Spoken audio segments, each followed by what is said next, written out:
제목으로 은혜를 나누도록 하겠습니다.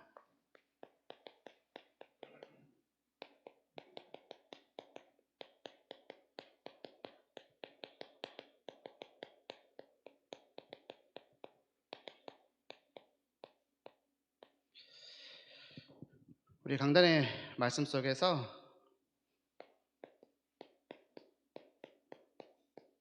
관성에 대해서 말씀을 주셨죠. 관성. 이 관성이라는 것이 뭘까요? 영적인 관성력에 대해서 말씀 주셨는데, 물체가 어딘가를 향하고 있을 때 가다가 딱 멈추면 가던 방향으로 힘이 계속 쏠리는 것이 관성이잖아요. 그래서 자동차를 타다가 급브레이크를 밟으면 몸이 앞으로 쏠리고, 가만히 있다가 급출발하면 몸이 뒤로 쏠리죠. 영적인 관성에 대하여서도 말씀을 주셨습니다. 우리가 어디를 향하고 있는가에 따라서 우리 삶의 힘이 더 실리게 된다는 것을 생각해 볼 수 있겠죠. 어떤 방향을 향하여 가고 있었든 간에 멈추려고 하면 가던 쪽으로 쏠리게 되는 겁니다. 우리가 복음을 향하여, 하나님을 향하여 가고 있었다면 계속 그쪽으로 힘이 더 실리게 될 거고요. 세상을 향하여 가고 있었다면 그쪽으로 점점 더 힘이 쏠리게 되는 겁니다. 그렇다고 할 때 점검해 볼 것이 있습니다. 점검을 해봐야겠는데요. 그것이 우리 1대지, 2대지, 3대지로 정리를 해서 말씀을 나누겠습니다.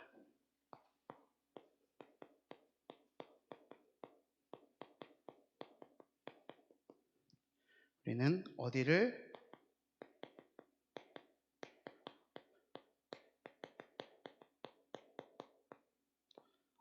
향하고 있는가?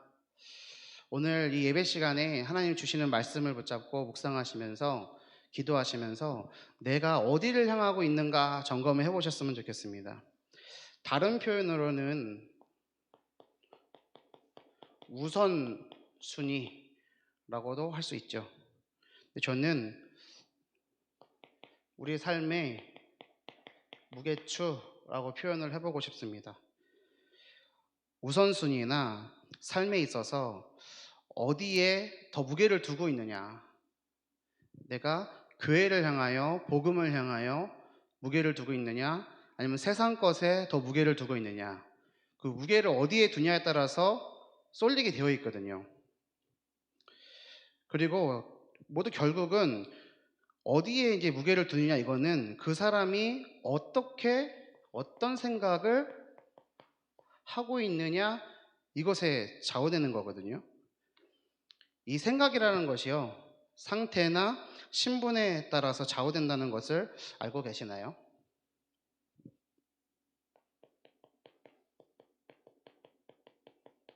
상태나 신분이요. 예를 들어 보겠습니다. 한겨울에요, 하얗고 예쁜 첫눈이 소복히 내리면 기분이 어떠세요? 난 정말 싫은데요 라는 분 있으세요? 그렇다면 약간 감성에 좀 문제가 있는 건데, 소복히 하얀 눈 내리면 되게 예쁘고 좋잖아요. 행복하잖아요. 그런데 그 눈이 내리면 굉장히 싫어하는 집단이 있습니다. 어딘지 혹시 아시나요? 군인들이요. 군인들은 눈 내리는 거 세상에서 제일 싫어하거든요. 군인들에게는요, 이 제설 작업도 제설 작전이라고 표현을 합니다. 왜냐하면 전시에 항상 전시태세를 유지해야 되니까 전술 장비를 운영하는데 눈이 엄청 방해가 되잖아요. 그래서 눈이 내리면 눈이 그칠 때까지 계속 쓸어야 돼요. 좋은 기가 있는 것도 아니고 빗자루 가지고 넉가래 가지고 눈이 그칠 때까지 계속 쓸어요. 그게 2시간, 3시간, 4시간 계속 진행이 되면은 욕들이 나오죠. 그래서 눈이 내릴 때 눈 내린다 안 하고 쓰레기가 내린다 라고 얘기하거든요. 반대로 한여름에요, 한낮에 눈이 부시고 피부가 따끔따끔거릴 정도로 햇볕이 팍 쨍쨍한 더운 여름날 어떠세요? 싫잖아요. 한국의 여름은 습하기까지 해서 끈적끈적거리기까지 합니다. 저도 되게 싫어하는데, 그런데 반대로 되게 좋아하는 사람들이 있어요. 또 누구냐? 군인들이요. 왜 좋아하는지 아세요? 너무 더우면요, 상부에서 지시가 내려옵니다. 움직이지 마라. 활동하지 마라. 생활관 들어가서 잠이나 자라. 잠자요. 그래서 군인들은 되게 좋아합니다. 지난 토요일에 초등부 토요학교 2기 종강을 맞이해서 우리 초등부가 사계절 캠프를 인도받으니까 봄 캠프로 인도를 받았습니다. 가족과 친구를 초청하고 상지초등학교 어린이들도 초청하는 캠프로 인도받아서 캠프 결과를 보니까 초등학생 31명, 유아요치 랩런트도 동생들이죠. 8명, 학부모 27명, 교사는 12명, 총 72명이 함께 했는데요. 이 중에 세 가족은 6명이었고요. 상지초등학교 아이도 하나가 있었습니다. 불신자 아이고요. 기도해 주신 성도님들께 이 자리를 빌어서 감사하다는 말씀을 드리고요. 아무튼 그날 비가 엄청 내렸습니다. 언약FC 모임을 7시에서 9시 딱 했는데 끝나고부터 비가 내리기 시작하는 거예요. 제가 농부의 아들이잖아요. 5월은 모내기철이라 갖고 5월의 비는 저는 굉장히 좋아해요. 그리고 비 내리는 날 되게 좋아하거든요. 근데 그날은 너무 싫은 거예요. 이거 비 오면 어떡하지? 근데 비가 내렸잖아요. 예보는 분명히 1mm, 시간당 1mm 내린다 그랬는데 시간이 가면 갈수록 4mm, 5mm 막 퍼붓는 거예요. 참, 그 하늘이 얼마나 얇았던지 하나님 도대체 뭘 원하시나요? 그래서 유일무이한 수중운동회를 하자 진행을 했습니다. 근데 그 운동회가 딱 끝나고 나니까 제 마음이 어땠을까요? 비가 오든 말든 별 상관이 없었어요. 너무 좋은 거예요. 제가 이 말씀 왜 드리느냐? 생각이라는 것이요, 내 마음대로 할 수 없는 것 같지만 사실은 그 사람의 상태나 신분이나 그 사람의 상황에 따라서 좌우된다는 거죠. 문제와 사건과 갈등과 위기 앞에서 내가 어떤 생각을 하고 있느냐, 그것이 바로 그 사람의 신분과 영적인 상태를 얘기합니다. 지금 예배 시간에 우리 성도님들은 어떤 생각을 하고 계신가요? 무슨 생각을 하고 계십니까? 그것이 바로 납니다. 속일 수 없어요. 하나님 앞에서 속일 수 없고 사단은 더 잘 알아요. 근데 나는 내 스스로 착각하면 잠깐 속을 수도 있지만 이 간단한 질문 앞에 우리는 내가 어떤 정체인지, 내가 어떤 존재인지를 알게 되는 거죠. 평상시엔 잘 몰라요. 문제나 사건, 위기, 갈등, 어려움, 한계 등등등 우리를 괴롭게 만드는 그 상황들이 딱 발생됐을 때 막바로 드는 생각은 뭐냐? 그것이 나의 신분이라니까요. 그것이 나의 상태고 나의 상황이라는 거예요. 인정이 되시나요? 동의가 되십니까? 그래서 이런 생각을 하게 됐습니다. 무엇인가 내 동기나 목적 때문에 내가 기분 나쁘고 슬프기도 하고 기분이 좋아지기도 하는 것이라고 한다면, 마치 제가 토요일 날 그 캠프를 진행하기 전에는 비가 너무 싫었는데 캠프 끝나자마자는 별로 상관이 없었던 것처럼 막 왔다 갔다 왔다리 갔다리 하잖아요. 참 재밌잖아요. 정말 그런 거라고 한다면 문제와 사건과 갈등과 위기가 있는 것보다 그 상황 앞에 내가 어떻게 반응하고 있는가, 그 문제 앞에, 위기 앞에, 갈등 앞에 내가 어떻게 반응하고 있는가, 이것이 진짜 문제인 거고요. 그 동기나 목적이 하나님과 맞는지 복음과 맞는지 이것을 점검하는 것이야말로 진짜로 중요한 것이 되는 것이다, 이런 생각을 해봤습니다. 가끔 현장에서 이런 분들을 많이 만납니다. 나는 왜 전도가 안 될까요? 되게 답답해 하시거든요. 막 답답해해요. 그런데 가만히 보면요, 그 속상해하는 그 배경 속에 전도를 하면 전도를 통하여 하나님이 주시는 응답, 열매, 축복, 그걸 불신자들을 표현으로는 제밥이라고 그러잖아요. 제밥에 관심이 더 많은 그 상태, 그런 열매들과 증거들을 더 원하고 있는 거 아닌가라는 것을 종종 발견할 때가 있습니다. 눈에 보이지 않는 그 배경, 그것이 딱 발견됐을 때, 내가 복음 말은 하고 있지만 진짜로는 아니었구나 이게 정말로 발견될 때에 가장 먼저 부끄러워지겠죠. 혹시 우리 성도님들은 부끄러워지지는 않으십니까? 그래서 가장 먼저 우리 스스로가 하나님 앞에서 인정하고 자백할 것이 있습니다. 그것이 뭐냐면, 초등부 랩런트들은 제가 이 동그라미 3개 그리면 바로 알거든요.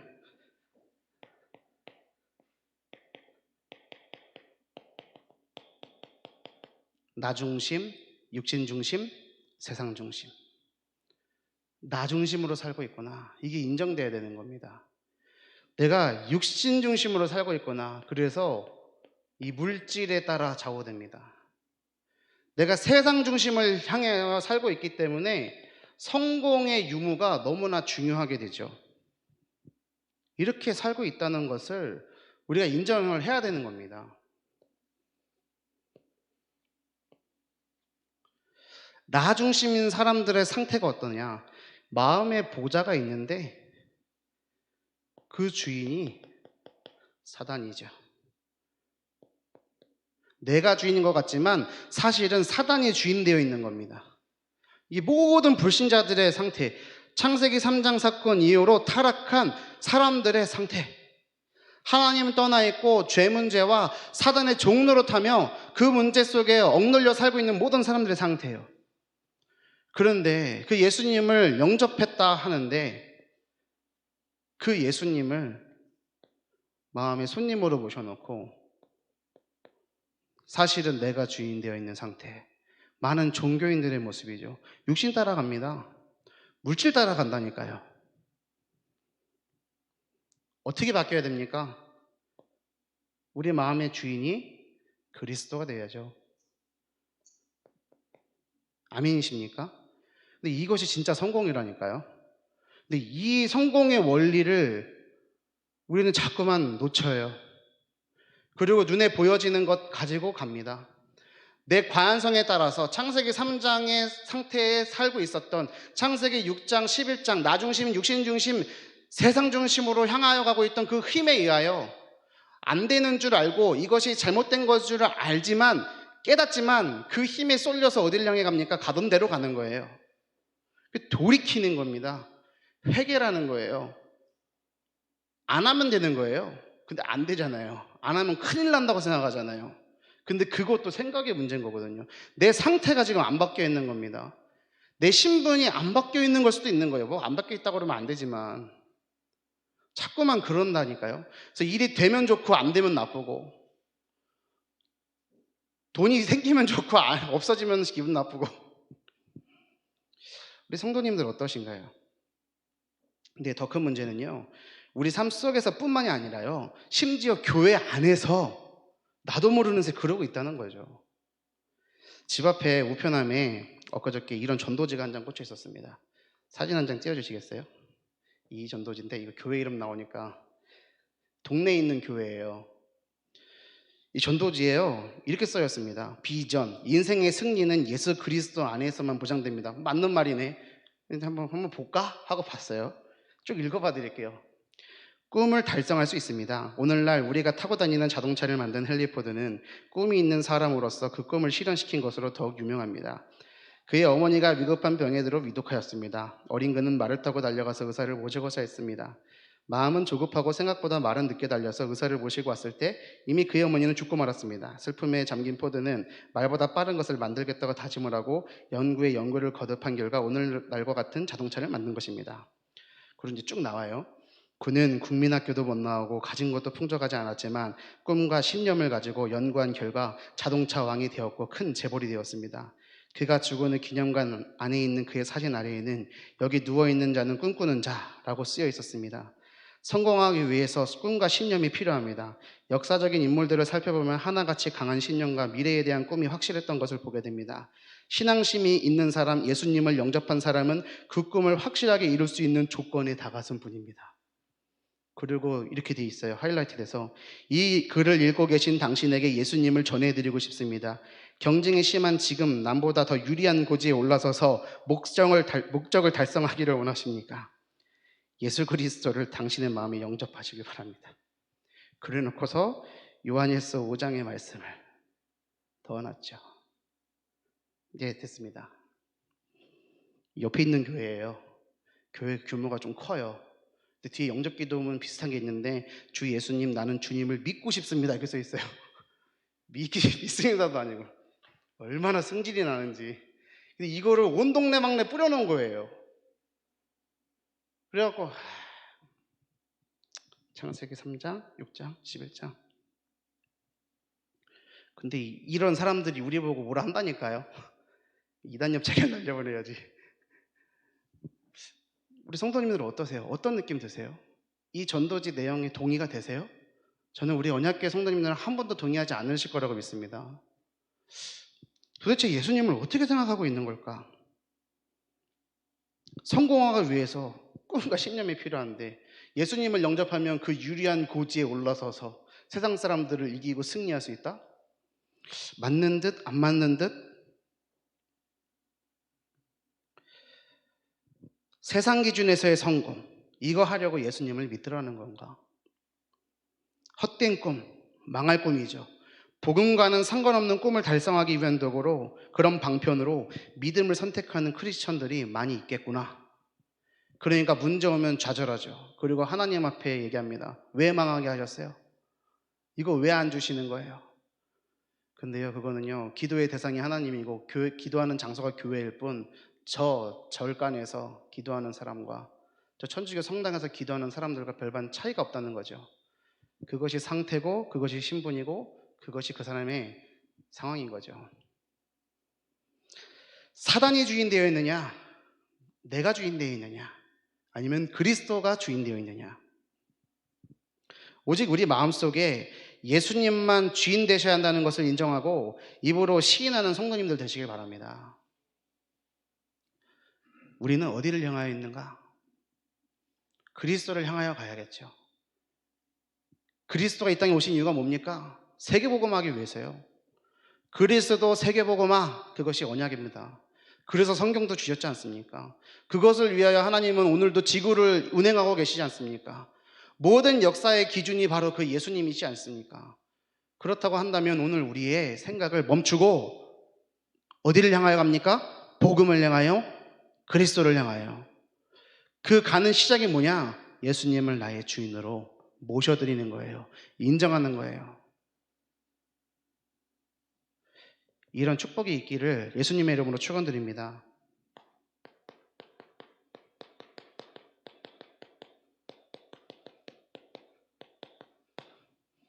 두 번째로 나눌 말씀은 크리스천의 싸움입니다. 크리스천의 싸움이요.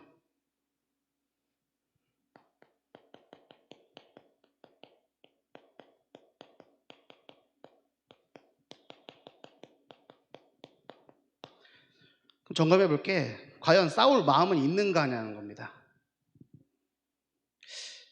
예를 들어 볼게요. 이현재 전도사님 어머니께서, 우리 이현재 전도사님이 유튜브 프리미엄을 혹시 아세요? 광고를 안 보게 하는 거를 해드렸어요. 근데 광고를 없애드리니까 우리 이현재 전도사님은 좋으시겠지? 편하시겠지? 생각을 했대요. 근데 어머니의 반응이 전혀 생각하지 않았던 반응입니다. 아니, 광고 나오니까 좋은 제품도 소개시켜주고 좋은데 그거 왜 없앴냐? 뭐라 하셨다는 거죠. 저도 제 아버지를 해드렸습니다. 근데 저희 아버지 뭐라 그러신지 아세요? 광고가 뭐야? 그거 당연히 나오는 거 아니었어? 별로 안 불편해하고 계시는 거예요. 그리고 해드렸는데 뭐가 바뀌는지도 몰라요. 아들된 마음에 유튜브 영상을 보실 때 불편하시겠지. 그거 없애드려야 되겠다. 그러면 좋아하시겠지 라고 생각했지만 오히려 필요하다고 생각하셨고 또 별로 불편하게 생각하지도 않으셨다는 것을 보게 되면서 우리 성도들은, 우리 렘넌트들은 과연 영적인 싸움을 싸우고 싶은 마음은 있는 걸까? 이런 생각을 해봤습니다. 악한 영들과 이 사상의 어둠의 주관자들과 싸우고 싶은 마음, 의지, 생각은 있는 걸까? 사단이 우리를 공격하는 주 도구가 뭡니까? 창세기 3장, 6장, 11장이잖아요.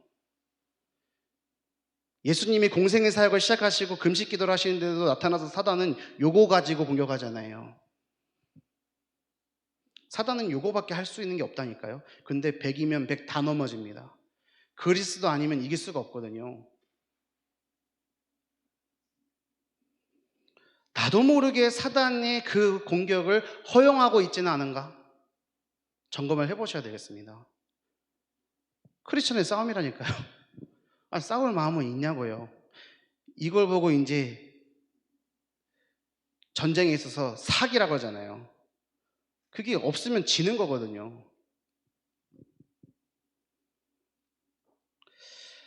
적절한 예일지는 모르겠는데 또 제 경우를 예로 한번 말씀드려 볼게요. 제가 대학생 때는요. 대학생 때 돈이 없으니까요. 날마다 기도를 했어요. 어디 수련회를 가야 되는데 수련회비가 12만 원인데 돈이 모자라요. 그러면요. 기도해요. 하나님, 나 이거 훈련 가야 되는데 저한테 이 훈련에 갈 수 있는 경제를 주세요. 그럼 기도 열심히 하잖아요. 하나님이 진짜 말도 안 되게 막 응답도 해주시고요. 그럼 너무나 기쁜 거예요. 또 어디 헌금을 하고 싶은 거예요. 그러면 기도를 해. 하나님, 나 물질 주세요. 저기 도와줘야 될 것 같아요. 이거 헌금해야 되는데 저 응답 주세요. 뭐 이런 얘기하면 알바를 하면 되지. 그 알바할 수 있는 상황이 안 됐으니까 기도를 했겠죠. 근데 기도를 하면 하나님이 또 채워주시는 거예요. 너무 기뻐요. 너무 기쁘고 감사했거든요. 날마다 기도했어요. 그걸 기뻐했는데 좀 나이가 먹고요. 그 정도 돈은 쉽게 해결할 수 있는 여유가 생기니까요. 그런 문제가 왔을 때 기도 안 하게 되는 거예요. 그냥 내 힘으로 해버리게 되는 거예요.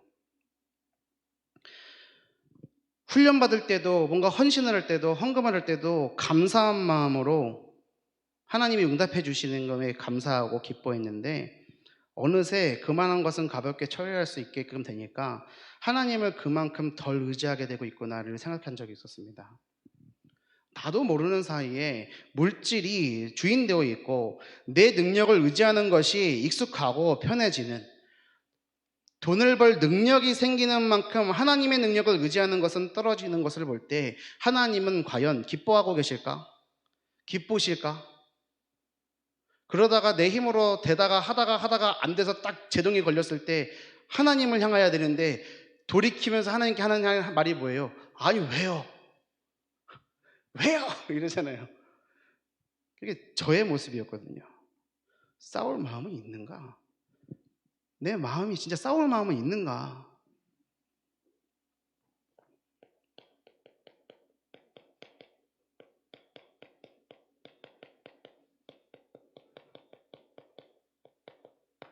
근데 크리스천의 싸움은요, 눈에 보이지 않는 싸움입니다. 눈에 보이지 않는 싸움이요. 저희 초등부에요. 세 가족이 있는데 쌍둥이입니다. 한 아이가요, 탈모가 있어요. 근데 좀 심합니다. 그래서 교회를 그것 때문에 지금 나오게 되고 예배 속에서 은혜 받고 그거 놓고 치유받기 위해서 기도하고 있는데요. 주일날 싸웠어요. 우리 초등부 한 친구가 그거 갖고 계속 놀린 거예요. 내가 알고 보니까 한 명이 아니고 세 명이서 놀렸어요. 이놈의 새끼들. 계속 놀린 거예요. 그러니까 이 친구가 열받아갖고 했는데 그걸 머리채를 잡고 또 뽑아버렸대요. 그러니까 울면서 나 교회 와서 치유받으러 왔는데 머리털 다 뽑아놓고 놀린다고 교회 안 와! 이러고 갔대요. 근데 뭐 우리 담당한 선생님이 잘 얘기를 하시고 또 그 속에서 이제 기도 제목 붙잡고 또 그 놀렸던 친구들에게는 각반 담임선생님들한테 지도를 할 수 있게끔 이게 정리가 됐는데 눈에 보이는 싸움이 아니라 영적인 싸움인 거거든요. 그 얘기 듣자마자 저는 계속 기도했죠. 아, 이 친구가 정말로 그 문제를 통해서 그리스도를 만나야 되는 거구나. 하나님이 그렇게 하게끔 하기 위해서 문제와 사건을 움직이시는구나. 우리 선생님들이 다 그 위치에 서서 이 문제 사건 앞에서 굳건히 서서 기도하시는 거예요. 영적인 싸움이 필요하다. 근데 그게 아니면 어떻게 될까요? 애들 싸움이 부모 싸움으로 번지겠죠. 근데 그런 일이 없어서 참 감사했거든요. 눈에 보이지 않는 싸움. 제가 고등학생 때요, 교회에서 새가족반을 섬겼거든요. 중학교 1학년, 초등학교 6학년 겨울방학 때부터 파주에서 서울에 있는 교회로 왔다 갔다 했으니까 엄마 손에 이끌려서 중학교 1학년 때부터 고등학교 3학년 때까지 6년 동안 계속 EBS 요원으로 헌신을 했어요. 근데 딱 처음에 새가족방 가갖고 이제 수료를 하고 등반을 해야 되는데 제가 가기가 싫은 거예요. 너무 말씀이 좋아갖고. 그래서 선생님 저기 계속 있으면 안 돼요? 해서 계속 그냥 말씀을 들었던 것 같아요. 그 기억이 나요. 그리고 계속 훈련을 받았죠. 그리고 새가족 요원으로 계속 훈련을 받았습니다. 근데 고등학생이 되어서 고등부로 올라가고 2학년이 돼갖고 팀장이 됐어요. 임원이 된 거죠. 근데요, 매주 5명에서 6명씩 계속 오던 새가족이요. 제가 팀장을 딱 맡은 그 해에 한두 명 오는 걸로 탁 줄어드는 거예요. 이게 한 주, 두 주, 세 주, 막 한 달, 두 달, 세 달 계속 지나가니까요. 제가요, 괴롭고요. 슬프고요. 맨날 울면서 기도했다니까. 하나님, 왜 도대체 새가족을 딱 줄어뜨리는 거예요. 그래갖고 그때 당시에 고등부 담당 교역자였던 여인걸 전도사님, 지금은 목사님이신데 제가 그 목사님께 전도사님 죄송하다고 울면서 포럼한 기억이 있습니다. 그때 목사님이 하셨던 말씀 지금도 기억나는데, 야 한세야, 내가 미안한 일인데 왜 너가 죄송하다 그러냐? 근데 전 진짜 막 죄송했던 것 같아요. 그런데 제가 매일같이 속상해서 울면서 기도하면서요, 하나님 새가족 좀 보내주시오. 새가족 좀 보내주세요. 그러면서 영전 메시지를 계속 연습하고 또 묵상하고요. 과연 하나님께서 새가족을 보내주셨을까요? 제가 팀장 그만둘 때까지도 숫자가 회복이 안 됐습니다. 근데 더 웃긴 건요, 그럼 그대로 가야 되는데 그 해가 고등부의 새가족의 역대 제일 적게 왔던 해였거든요. 근데 제가 딱 그만두고 나니까 새가족이 막 급증을 하는 거예요. 그래갖고 제가 또 그것도 좀 이상했거든요. 그때는요, 제가 그 응답이 없는 줄 알았어요. 응답이 없구나. 내가 문제네. 그런데요, 그때 막 낙심을 했었는데 그런 과정 속에서 매주 한두 명씩 오는 새가족을 52주간 매주 오는 거예요. 그럼 학생일 때요, 계속 그 친구들에게 복음 전하고 영접시키고 양육하고 이거를 새가족 팀장이고 임원이니까 계속 하게 된 거예요. 근데 나도 모르는 훈련이었죠. 그 복음 전하고 양육했던 그 시간, 한 영혼을 두고 간절하게 기도했던 그 순간이 제가 바라던 응답은 새가족이 막 와갖고 고등부한 부흥되고 막, 야 유한세, 야 저 새가족 팀장이니까 야, 역시 막 이런 거를 많이 원했던 거였는데 하나님은 절대 속지 않으셨죠. 그래서 저는 당장 1년 안에 응답 달라고 기도했는데 고등학생인 그때로부터 20년이 지난 지금을 위해서 하나님께서 그 시간을 준비시키신 거구나 조금 느껴요. 그리고 이것을 느끼게 된 지금에 제가 어떤 생각까지 하냐면요, 이게 비단 20년짜리일까? 20년 뿐만일까? 그런 생각이 있습니다. 제가 드리는 말씀, 눈에 보이지 않는 싸움, 이거 나중에 알게 된다는 겁니다. 나중에 알게 된다는 거예요. 우리의 싸움이 육신의 싸움이 아니라 눈에 보이지 않는 것이라는 것을 깨닫게 되시기를 바랍니다. 그렇다면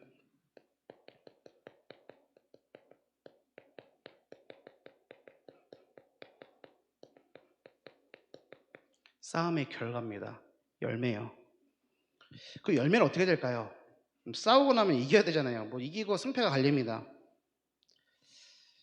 청학 가신 제 어머님 정현숙 권사님이요, 예원교회 랩넌트국의 전설가도 같은 인물이거든요. 왜냐면 엄청 퍼주기로, 그냥 목회자들 그냥 퍼주기로 헌신하기로 소문이 났던 큰손 권사님이었어요. 그래서요, 교회 식구들이요, 저희 집의 실제 경제 수준보다 훨씬 부풀리게 알고 있었어요.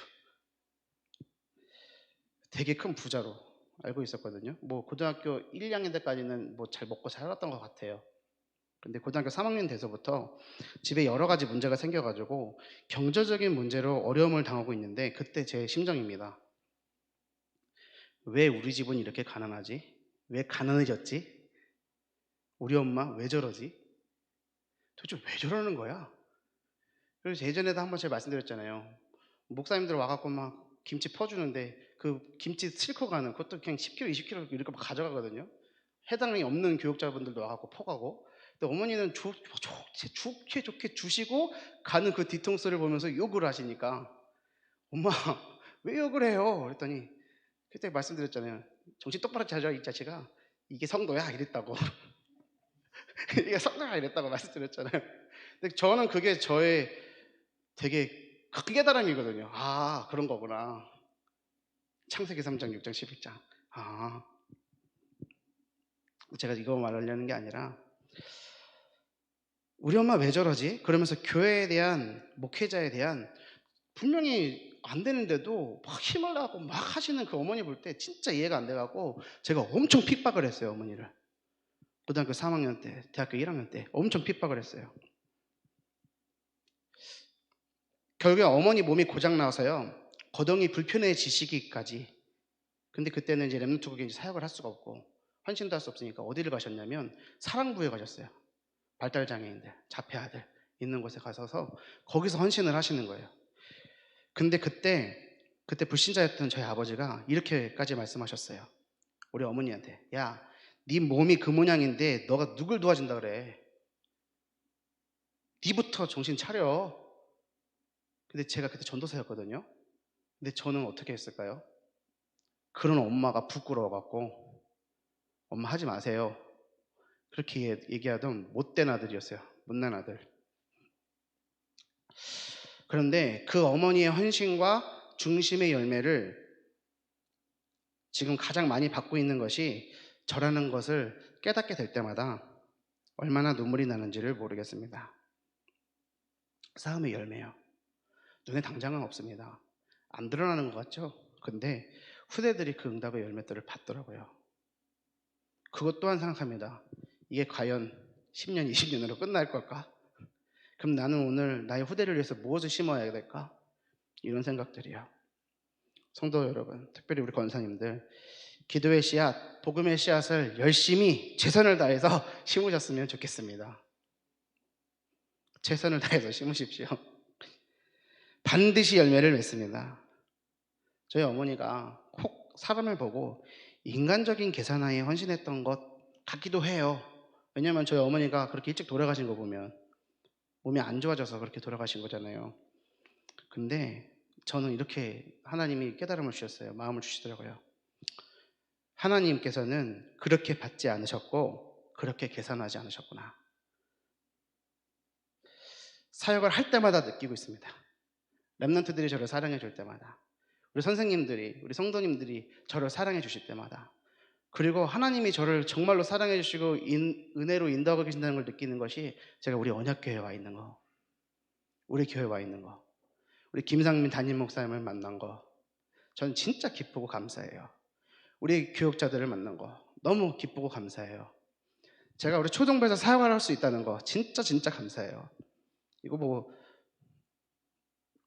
눈물 잘 참았죠? 근데 그게 기도를 하고 가만히 묵상을 하다 보면은 제가 잘한 게 하나도 없어요. 저희 엄마, 어머니가 쓰러졌을 때, 아팠을 때, 아직 말을 하실 수 있을 때 얘기했던 게, 한세야, 내가 아픈 거 너 때문이야 라고 하셨거든요. 근데 제가 그때 웃기는 소리 하지 말라고, 뭔 개똥 같은 소리를 하냐고 막 그랬거든요. 근데 그때 그것까지도 저한테는 발판이에요. 싸움의 결과요, 열매요. 우리는 어떤 열매를 받기를 원하나요? 혹시나 창세기 3장, 6장, 11장 세상의 것으로 우리가 열매를 단정짓고 하나님의 역사는 10년, 20년, 100년 영혼을 향해 있는데 그거 못 보고 내 눈앞에 있는 것만 보고 근시안적으로 생각하면서 응답이 있네 없네 가늠하고 있지는 않나요? 또 싸우고 있는데 육신의 눈에 보이는 싸움만 신나게 싸우고 있지는 않나요? 열매는 반드시 맺습니다. 하나님께서는 그 중심을 보고 계십니다. 그럼 우리가 해야 될 게 뭘까요? 하나님을 향해야죠. 내가 어디를 향해야 되나요? 복음을 향해야죠. 오직 복음이어야 되는 거예요. 그냥 복음 아니고요, 오직 복음이요. 그게 아니면 이런 전도지 돌리는 신앙생활 하게 되는 거예요. 누군가는 이걸 돌렸을 거 아니에요. 돌리면서 기도했을 거 아니에요. 근데 그 사람의 삶이 정말 행복했을까? 우리 성도님들은 행복하신가요? 오늘 수협에 나와서 말씀 듣고 있는 성도님들 행복하십니까? 복음이면 행복입니다. 하나님이 그렇게 만드셨잖아요. 그 응답을 누리시길 바랍니다. 그래서 비록 지금은 안 되는 것 같고 내가 지금 하는 이 선택이 손해보는 것 같고 하면 안 되는 것 같은 그 결단과 믿음이 반드시 하나님께서는 열매 맺게 하신다. 저는 믿습니다. 여러분도 믿으시기를 축원드립니다.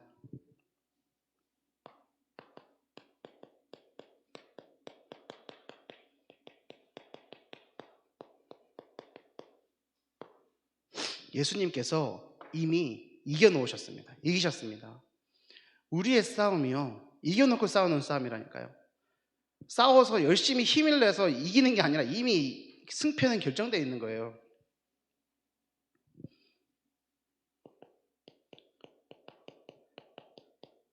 히브리서 4장 15절 16절에 우리에게 있는 대제사장은 우리의 연약함을 동정하지 못하실 리가 아니요 모든 일에 우리와 똑같이 시험을 받으시니로되 죄는 없으시니라.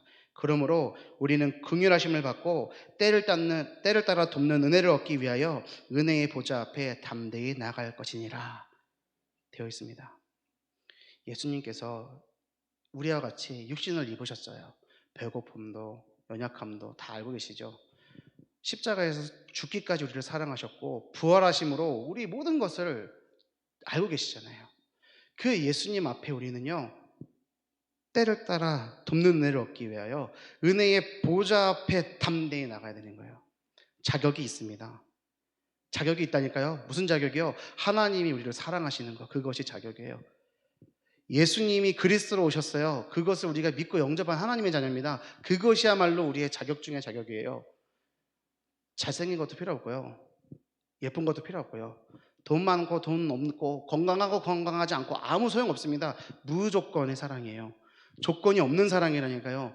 그 예수님 앞에, 은혜의 보좌 앞에 담대히 나가기만 하면 되는 거예요. 이겨놓은 싸움. 그리스도께서 이미 이겨놓으신 것을 믿으시기 바랍니다. 요한복음 19장 30절 말씀 우리 잘 알지 않습니까? 예수께서 신 포도주를 받으신 후에 이르시되 다 이루었다 하시고 머리를 숙이시니 영원히 떠나가시니라. 다 이루었다. 십자가에서 달리시고 피 흘리심으로 우리의 모든 죄가를 씻으시고 우리의 저주 재앙을 씻으시고 사대란의 머리를 박살내신 그 그리스도 어디 계신가요? 어디 계신가요? 내 마음속에 주인으로. 그러면 그렇다고 한다면 문제와 사건과 위기와 갈등 앞에, 어려움 앞에, 한계 앞에 우리는 어떤 선택을 해야 되나요? 오직 복음을 위한 선택을 해야 되는 거죠. 영적인 싸움을 싸워야 되는 겁니다. 사단마귀는 우리를 실패케 하고, 실패케 하는 목적이 뭐냐면 세계복음하지 못하도록, 복음 전하지 못하도록, 전도자로 서지 못하도록, 복음 누려서 행복하지 못하도록 하기 위한 것이기 때문에 그것과 싸우는 거예요. 정면으로. 누구의 힘으로요? 예수 그리스도의 힘으로요. 예수 그리스도를 믿는 믿음으로요.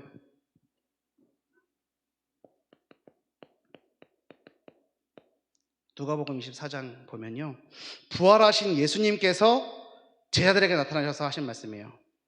십자가에 달려 돌아가시니까 제자들이 웅성웅성 될 때에 예수께서 친히 그들 가운데 서서 이르시되 너희에게 평강이 있을지어다 하시니 네가 평안하뇨?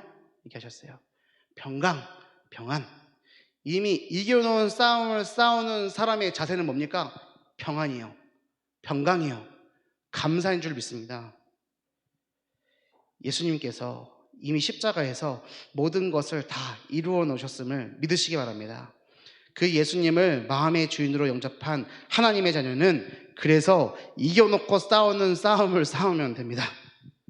우리가 힘있게 싸우는 것이 아니라 이미 이겨놓으신 싸움을 누리면 되는 거죠. 이 축복을 누리게 되시길 예수님의 이름으로 축원드립니다. 결론입니다.